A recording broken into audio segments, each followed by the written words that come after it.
नमस्कार दोस्तों, मैं सुरेश सिंह आपके सामने फिर उपस्थित हुआ हूं एक नए वीडियो के साथ, एक नए टॉपिक के साथ। दोस्तों, आज आपके सामने मैं उपस्थित हुआ हूं लेके समीक्षा अधिकारी 2014 का मेंस हिंदी पेपर। ठीक है दोस्तों, आज हम लोग हिंदी पेपर 2014 के मुख्य परीक्षा का प्रैक्टिस करेंगे। ठीक दोस्तों, स्टार्ट करने से पहले आपको बेसिक जानकारी दे दूं, ये है स्टार एजुकेशन चैनल। इस पे आपको समान अध्ययन, समान हिंदी और करंट अफेयर को कवर किया जाता है। साथ ही साथ पिछले एग्जामों में आए हुए प्रश्नों की प्रैक्टिस कराई जाती है। दोस्तों, चैनल को अभी तक नहीं सब्सक्राइब किए हैं तो सब्सक्राइब कर लीजिएगा, बेल आइकन को जरूर प्रेस कर लीजिएगा। और हाँ दोस्तों, वीडियो को अंत तक देखिएगा। वीडियो कैसा लगा कमेंट बॉक्स में ज़रूर बताइएगा, और हाँ, अपने ज़्यादा से ज़्यादा दोस्तों को शेयर करिएगा। चलिए फिर स्टार्ट करते हैं आज का टॉपिक। पहला क्वेश्चन है विलोम। विलोम टॉपिक है 2014 के मेंस का हिंदी का पेपर। ठीक है, पहला क्वेश्चन है आपका, आहूत का विलोम शब्द है। क्या है दोस्तों? आहूत का विलोम शब्द है। ऑप्शन क्या कह रहा? हूत, बी ऑप्शन अनाहूत, सी ऑप्शन अबहूत और डी ऑप्शन अनाहूत। तो इन चारों ऑप्शनों में, चारों विकल्पों में सही विकल्प क्या है? आहूत का अनाहूत। ठीक है, कैसे लिखा है? अनाहूत। वर्तनी को भी बड़ा ध्यान से देखिएगा, क्योंकि दोस्तों जो हम लोग ऑप्शन देते हैं, विकल्प देते हैं, उसमें सिर्फ वर्तनी का ही कभी कभी ऑप्शन दे जाते हैं, और हम लोगों की वर्तनी अगर गलत है तो हम लोग सही पता होते हुए भी सही आंसर का या ऑप्शन का टिक नहीं लगा पाते। ठीक दोस्तों, आहूत का विलोम शब्द अनाहूत होता है। क्या होता है? अनाहूत। ठीक है, शेष विकल्प तर्कसंगत नहीं है। नेक्स्ट क्वेश्चन पे आते हैं दोस्तों। नेक्स्ट क्वेश्चन है अथ का विलोम शब्द है। क्या कह रहा? अथ का विलोम शब्द है। ऑप्शन है ए अथक, बी पृथक, सी इति और डी अति।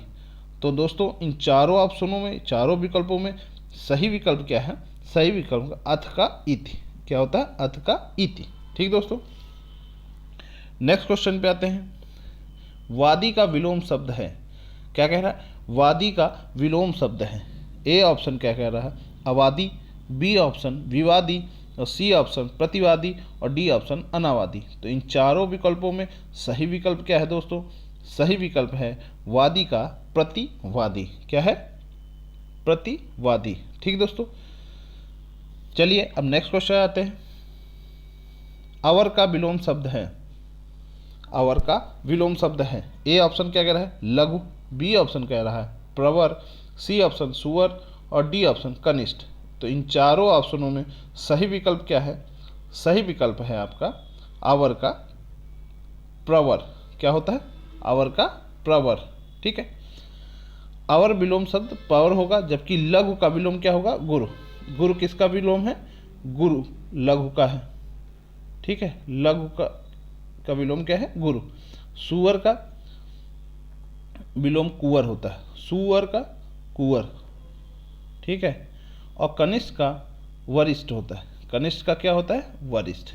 ठीक दोस्तों, लघु का गुरु, सुअर का कुंवर, प्रवर का अवर और कनिष्ठ का वरिष्ठ। ठीक दोस्तों, आते हैं नेक्स्ट विलोम शब्द में। नेक्स्ट क्वेश्चन में जटिल का विलोम शब्द है। क्या कह रहा है? जटिल का विलोम शब्द है। ए सरल, बी कुटिल, सी सहज और डी ऑप्शन अजटिल। तो सही विकल्प क्या है? जटिल का विलोम है सरल। क्या है दोस्तों? सरल। जबकि कुटिल का क्या होता है? कुटिल का भी विलोम सरल होता है। कुटिल का विलोम भी सरल होता है, लेकिन जटिल और कुटिल समानार्थी शब्द हैं।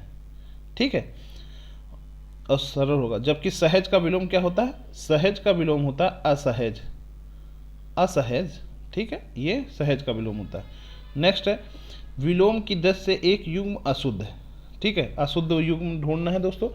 आयात का निर्यात, बी है दृश्य का अदृश्य, सी ऑप्शन प्रत्यक्ष का परोक्ष और डी ऑप्शन आमिष का सामिष।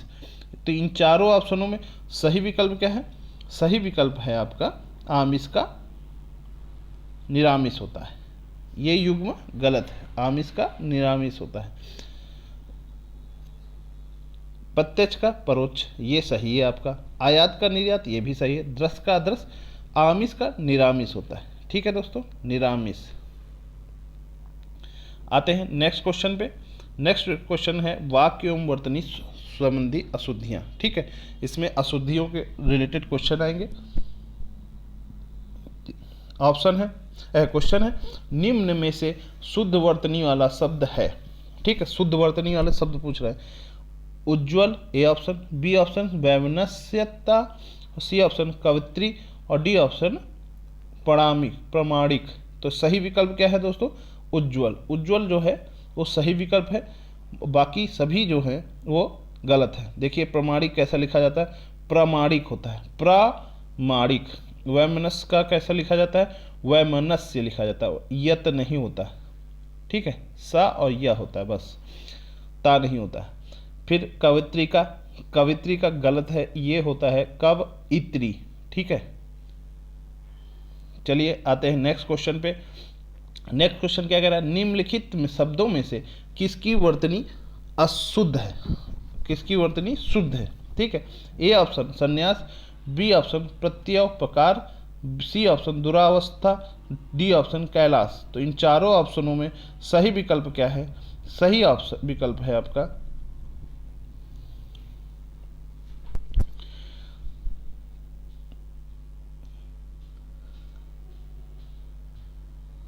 सही ऑप्शन है आपका जो इन चारों ऑप्शनों में सही ऑप्शन है संन्यास। क्या है दोस्तों? संन्यास। ठीक है, आते हैं इसका शुद्ध और अशुद्ध शब्द। प्रत्योपकार का होगा प्रत्युपकार, क्या होता? छोटे ऊ का मात्रा लगेगी। दुरावस्था का दुरवस्था। ठीक है, रा में जो बड़ा मंत्र लगा है ये गड़बड़ है। ठीक है, कैलाश का कैलाश, सा ये वाला सा यूज होगा, ये वाला सा नहीं होगा। ठीक है, नेक्स्ट क्वेश्चन पे आते हैं। निम्न में से अशुद्ध वर्तनी वाला शब्द है। क्या पूछ रहा है? निम्न में से अशुद्ध वर्तनी वाला शुद्ध शब्द है। उद्घोष, एकता, तत्कालिक या उपरोक्त। तो इन चारों विकल्पों में सही विकल्प क्या है दोस्तों? सही विकल्प है उपरोक्त। उपरोक्त नहीं होता है, उपर्युक्त होता है। क्या होता है? उपर्युक्त। ठीक है, इसकी शुद्ध नहीं, उपर्युक्त होता है। शेष विकल्प वर्तनी की दृष्टि से शुद्ध है। ठीक है, आते हैं नेक्स्ट क्वेश्चन पे। निम्नलिखित वाक्यों में से एक वाक्य अशुद्ध है। क्या है? निम्नलिखित वाक्यों में से एक वाक्य अशुद्ध है। ए है काशी सदैव से भारतीय संस्कृति का केंद्र रहा है। बी ऑप्शन गांधी जी का चरखा चलाना स्वदेशी का प्रतीक था। सी ऑप्शन वन जीवन के कष्टों का भय भी सीता को राम के अनुगमन से रोक नहीं सका। ठीक है, डी ऑप्शन है अपनी कुशल रणनीति से शिवाजी ने विपक्षियों के छक्के छुड़ा दिए। तो इन चारों विकल्पों में दोस्तों सही विकल्प क्या है? सही विकल्प है आपका काशी जी सदैव से भारतीय संस्कृति का केंद्र रहा। काशी सदैव से भारतीय संस्कृति का केंद्र रहा, ये अशुद्ध है। ठीक है, गांधी जी का चरखा चलाना स्वदेशी का प्रतीक है। ठीक है, वन जीवन के कष्टों का भय भी सीता को राम के अनुगमन से रोक नहीं सका। तो दोस्तों काशी सदैव से भारतीय संस्कृति का केंद्र रहा है, ये अशुद्ध वाक्य है, क्योंकि इस वाक्य काशी शब्द करता है जो सदैव स्त्रीलिंग में प्रयुक्त होता है। रहा है के स्थान पर रही है। काशी सदैव से भारतीय संस्कृति का केंद्र रही है। ठीक है, नेक्स्ट है निम्नलिखित में वाक्यों में से अशुद्ध वाक्य है। शुद्ध वाक्य है। ए ऑप्शन वे सब प्रकार के दोषों से विहीन है। बी ऑप्शन है वे सब दोषों से हीन है। सी ऑप्शन वे सब प्रकार के दोषों से मुक्त हैं। और डी ऑप्शन वे सभी ही दोषों से मुक्त हैं। तो इसका सही विकल्प क्या है दोस्तों? वे सब प्रकार के दोषों से मुक्त हैं। ठीक है, वे सब प्रकार के दोषों से विहीन है, गलत है। वे सब दोषों से हीन है, हीन ये भी गलत है। मुक्त होगा, विहीन की जगह मुक्त होगा। ठीक है, और वे सभी ही दोस्तों से मुक्त हैं, तो ये भी गलत है। सभी दोस्तों नहीं, सभी प्रकार के दोस्तों। नेक्स्ट है वे सब प्रकार के दोषों से मुक्त हैं, ये वाक्य शुद्ध है। जबकि वे सब प्रकार के दोषों से विहीन है, वे सब दोषों से हीन है। वाक्य क्रमशः विहीन और हीन शब्द का प्रयोग अनुपयुक्त है। इसी प्रकार वे सभी दोषों से मुक्त हैं, सभी ही शब्द प्रयोग अनुपयुक्त है, जबकि सब ही होता है। स्पष्ट है कि ही का प्रयोग अतिरिक्त है, अतः वाक्य त्रुटिपूर्ण है। नेक्स्ट क्वेश्चन पे आते हैं। निम्नलिखित वाक्यों में से एक वाक्य शुद्ध है, क्या है? पृथ्वीराज चौहान ने यदि राजनीतिक चातुर्य का परिचय दिया होता तो आज भारत का इतिहास कुछ और ही होता है। बी ऑप्शन, गिलास ऊपर तक दूध से ठसाठस भरा हुआ है। तो दोस्तों ये तो गलत है। प्रबुद्ध विद्यार्थियों को शिक्षक का केवल संकेत मात्र ही पर्याप्त होता है। शिक्षक ने विद्यार्थियों को आतंकवाद के ऊपर निबंध लिखने का आदेश दिया। ठीक है, इन चारों विकल्पों में सही विकल्प क्या है? ए, पृथ्वीराज चौहान ने यदि राजनीतिक चातुर्य का परिचय दिया होता तो आज भारत का इतिहास कुछ और होता है। ठीक दोस्तों, अब देखते हैं इसमें क्या किस चीज़ की गलती है। गिलास ऊपर तक दूध से ठसाठस है, वाक्य ठसाठस अनुपयुक्त है। प्रबुद्ध विद्यार्थियों को शिक्षक का केवल संकेत मात्र ही पर्याप्त होता है, वाक्य में दो शब्द केवल एवं मात्र समानार्थी हैं। ठीक, देखिए इस तरह का आते हैं ऑप्शन में, जिस तरह हम लोग जल्दी से पकड़ नहीं पाते हैं। इस तरह वाक्य में केवल यह मात्र में से किसी एक शब्द का प्रयोग करना चाहिए था।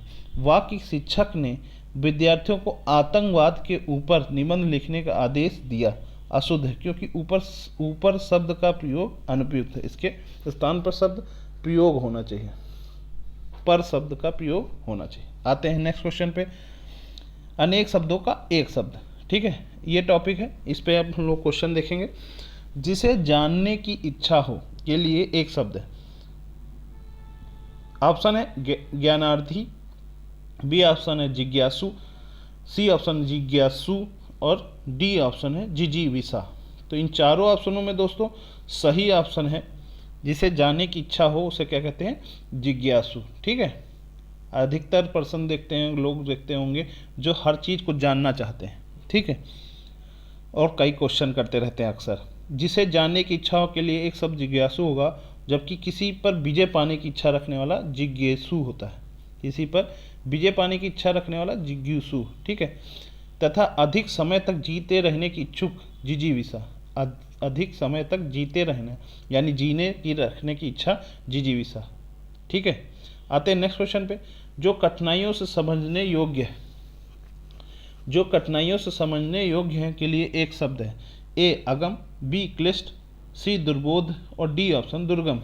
तो इन चारों ऑप्शनों में सही विकल्प क्या है दोस्तों? सही विकल्प है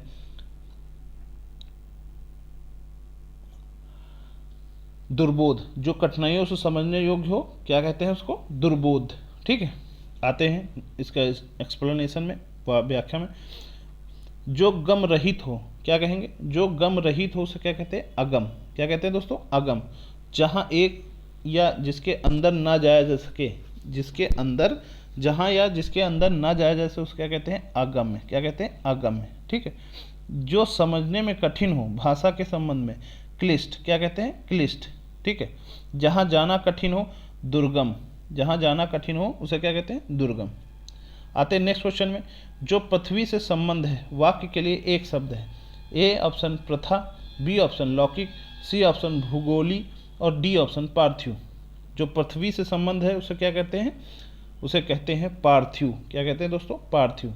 ठीक है, जो लोक से संबंध रखता हो उसे कहते हैं लौकिक। ठीक है, जो पृथ्वी से संबंध रखता हो उसे कहते हैं पार्थिव। आते हैं नेक्स्ट क्वेश्चन में। जो पहले था पर अब नहीं के लिए एक शब्द है। जो पहले था पर अब नहीं के लिए एक शब्द है। ऑप्शन क्या कहना है दोस्तों? पूर्वज, बी ऑप्शन है अंत्यज, सी ऑप्शन भूतपूर्व और डी ऑप्शन अनागत। तो इन चारों विकल्पों में दोस्तों सही विकल्प क्या है? सही विकल्प है आपका भूतपूर्व। क्या है दोस्तों? भूतपूर्व। ठीक है, आते हैं व्याख्या पे। जो पहले था पर अब नहीं के लिए एक शब्द है भूतपूर्व। उसी प्रकार नेक्स्ट है जो पहले जन्मा हो उसे क्या कहते हैं? पूर्वज। जो पहले जन्मा हो उसे क्या कहते हैं? पूर्वज।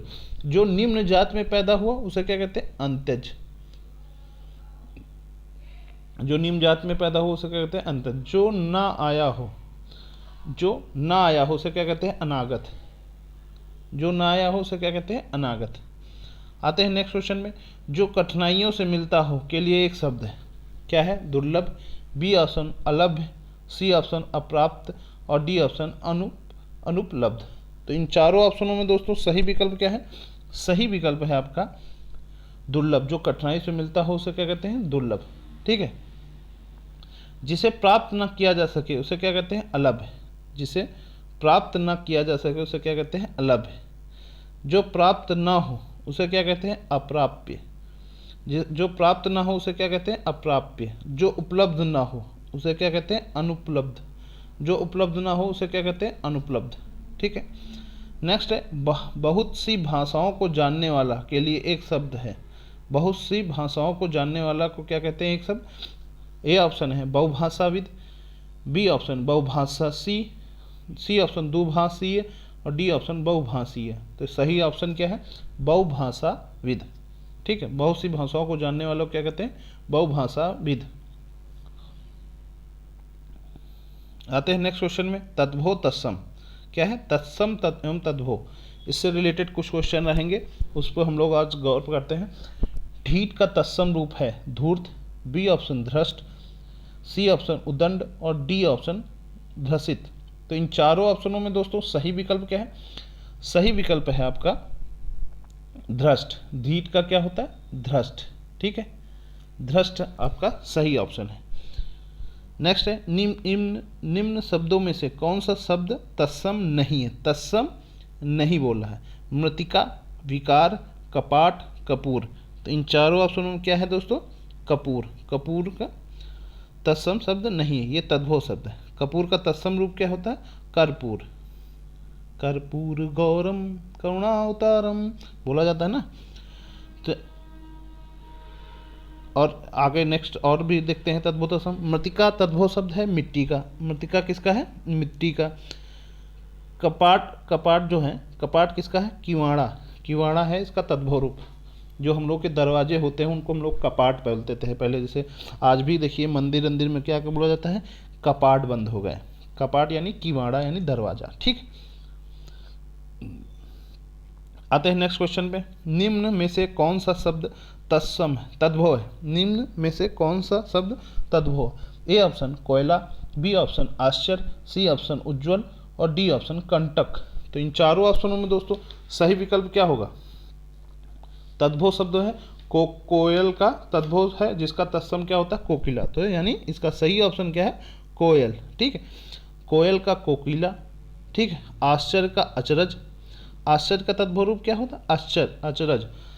ठीक है। उज्ज्वल का उज्ज्वल का उजाला। कंटक का कांटा। कंटक का कांटा। ठीक है। उज्ज्वल का उजाला और आश्चर्य का अचरज। ठीक है। ये तद्भव शब्द हैं। आते हैं नेक्स्ट क्वेश्चन पे, अंटालिका का तद्भव रूप है। अंटालिका का तद्भव रूप है। ए ऑप्शन अटाला, बी ऑप्शन अटल, सी ऑप्शन अटारा और डी ऑप्शन अटारी। तो दोस्तों इन चारों विकल्पों में सही ऑप्शन क्या है? अंटालिका का तद्भव रूप क्या होता है? अटारी। ठीक है। अटारी इसको कहते हैं अंटालिका। निम्न में से कौन सा शब्द तद्भव है? ए ऑप्शन है जल, बी ऑप्शन है नग्न, सी ऑप्शन तीन और डी ऑप्शन भ्रमर। तो देखिए तद्भव शब्द तीन है, त्राणी होते हैं, इसका तृतीय होता है इसका तत्सम रूप। ठीक है। शेष शब्द जो हैं वो तत्सम शब्द हैं। जैसे जल को क्या कहते हैं? पानी, नग्न को नंगा तथा भ्रमर को भंवरा कहते हैं। ठीक है। आते हैं नेक्स्ट क्वेश्चन में, कपाट का तद्भव रूप है। दोस्तों कपाट का तद्भव रूप ऑप्शन क्या कह रहा है? कपूर। ठीक है। बी ऑप्शन कपड़ा, सी ऑप्शन करकट और डी ऑप्शन खप्पर। तो कपाट का तद्भव रूप जो कपड़ा होता है क्या होता है? करपट का तद्भव रूप क्या होता है? कपड़ा। ठीक है। और कपूर का कर्पूर। ठीक है। खप्पर का छप्पर, करकट का कंकड़। ठीक है। दोस्तों इस तरह हम लोगों ने तद्भव तत्सम किया। दोस्तों आप डिस्कशन में तद्भव तत्सम हम लोगों ने पढ़ाए हैं, पर्यायवाची पढ़ाए हैं, सब पूरा हिंदी का पूरा 33 वीडियो में हम लोगों ने मोस्ट इम्पॉर्टेंट फैक्ट जो रहेंगे वो सारे टॉपिक कवर किए गए हैं, उसके डिस्क्रिप्शन लिंक में दिए हुए हैं, ठीक है, लिंक दिए हुए हैं डिस्क्रिप्शन में। चलिए आते हैं नेक्स्ट क्वेश्चन में, विशेष एवं विशेषण, ठीक है, आते हैं विशेष और विशेषण। निम्नलिखित में से कौन सा शब्द विशेषण है? ए बनारसी, बी भारतवर्ष, सी बाजार, डी खेती। तो इन चारों ऑप्शनों में सही ऑप्शन क्या है? बनारसी। क्या है? बनारसी। नेक्स्ट है, जिस विकारी, और इसका उदाहरण भी देख लेते हैं। बनारसी शब्द विशेषण है, ठीक है, जो शब्द संज्ञा सर्वनाम की विशेषता बतलाते हैं उसे विशेषण कहते हैं। उदाहरणतः राधा बनारसी साड़ी पहनी है, ये साड़ी विशेष की बनारसी साड़ी के रूप में विशेषता बताती है। जिस विकारी शब्द से संज्ञा की व्याप्ति मर्यादित होती है उसे कहते हैं। ए ऑप्शन सर्वनाम, बी ऑप्शन विशेषण, सी ऑप्शन क्रिया और डी ऑप्शन अव्यय। तो इन चारों ऑप्शनों में दोस्तों सही विकल्प क्या है? सही विकल्प है आपका विशेषण। क्या है? विशेषण। जिस विकारी शब्द की से संज्ञा की व्याप्ति पर मर्यादित होती है उसे कहते हैं विशेषण। जिस विकारी शब्द से संज्ञा की व्याप्ति मर्यादित होती है उसे विशेषण कहते हैं। उदाहरण, घोड़ा दौड़ रहा है। घोड़ा शब्द समस्त घोड़ा जाति का बोध करा रहा है, जबकि एक घोड़ा दौड़ रहा है, यह एक संख्या वाचक विशेषण है जो घोड़ा संज्ञा की व्याप्ति को मर्यादित कर रहा है। रमेश की पुस्तक पुरानी है, इस वाक्य में पुस्तक शब्द है। ए ऑप्शन विशेष, बी ऑप्शन विशेषण, सी ऑप्शन क्रिया विशेषण, डी ऑप्शन सर्वनाम। तो इन चारों ऑप्शनों में दोस्तों सही विकल्प है आपका, सही विकल्प है जो वो है आपका विशेष। रमेश की पुस्तक पुरानी है, क्या है? विशेष। पुस्तक क्या है? विशेष। नेक्स्ट क्वेश्चन है, उस ग्रंथ में 500 पृष्ठ है, इस वाक्य में उस शब्द का क्या है? ठीक है, ऑप्शन है गुणवाचक विशेषण, बी ऑप्शन परिणामवाचक विशेषण, सी ऑप्शन संकेतवाचक विशेषण और डी ऑप्शन व्यक्तिवाचक विशेषण। तो इन चारों ऑप्शनों में सही विकल्प क्या है? संकेतवाचक विशेषण है। ठीक दोस्तों, उस ग्रंथ में 500 पृष्ठ हैं, वाक्य में उस शब्द का संकेतवाचक विशेषण है। ये सार्वनामिक विशेषण का भाग है। पुरुषवाचक या निजवाचक सर्वनामिक को छोड़कर अन्य सर्वनाम जब किसी संज्ञा की विशेषता बतलाते हैं तो उन्हें सार्वनामिक विशेषण कहते हैं। आते हैं नेक्स्ट क्वेश्चन पे। यदि चांदी खोटी सी दिखती है, इस वाक्य में खोटी सी विशेषण किस प्रकार की? गुणवाचक विशेषण, बी ऑप्शन संख्यावाचक विशेषण, सी ऑप्शन परिमाण बोधक विशेषण, डी ऑप्शन पूर्ण बोधक विशेषण। तो इन चारों ऑप्शनों में दोस्तों सही ऑप्शन क्या है? गुण बता रही है, तो यानी गुणवाचक विशेषण। ठीक है, आते हैं नेक्स्ट क्वेश्चन में। इसको व्याख्या भी देख लेते हैं, कुछ चीज़ें, कुछ फैक्ट क्लियर हो जाएंगे। ये चांदी खोटी सी दिखाई होती है, इस भाग में खोटी सी जो है गुणवाचक विशेषण। जिस विशेषण से किसी संज्ञा या सर्वनाम का गुण, दोष, रंग, रूप, आकार, संबंध, दशा आदि का पता चले उसे क्या कहते हैं? गुणवाचक विशेषण। आते हैं नेक्स्ट क्वेश्चन में। दान मोल में किस प्रकार का विशेषण है? ठीक दोस्तों, ए ऑप्शन परिमाण बोधक, बी ऑप्शन अपूर्ण बोधक, सी ऑप्शन अनिश्चित संख्यावाचक और डी ऑप्शन निश्चित संख्यावाचक। तो इन चारों ऑप्शनों में सही ऑप्शन क्या है? क्या है? दान मोल किस प्रकार विशेषण? अपूर्ण बोधक विशेषण। ठीक दोस्तों, इस प्रकार हम लोगों ने समीक्षा अधिकारी 2014 के मेंस का हिंदी पेपर हम लोगों ने उसके क्वेश्चनों की प्रैक्टिस की है दोस्तों, रिवीजन किया है। तो दोस्तों वीडियो कैसा लगा कमेंट बॉक्स में जरूर बताइएगा, ज़्यादा से ज़्यादा दोस्तों को शेयर करिएगा। और हाँ दोस्तों, चैनल को अभी तक नहीं सब्सक्राइब किए हैं तो सब्सक्राइब जरूर कर लीजिएगा। नमस्कार, बहुत बहुत धन्यवाद।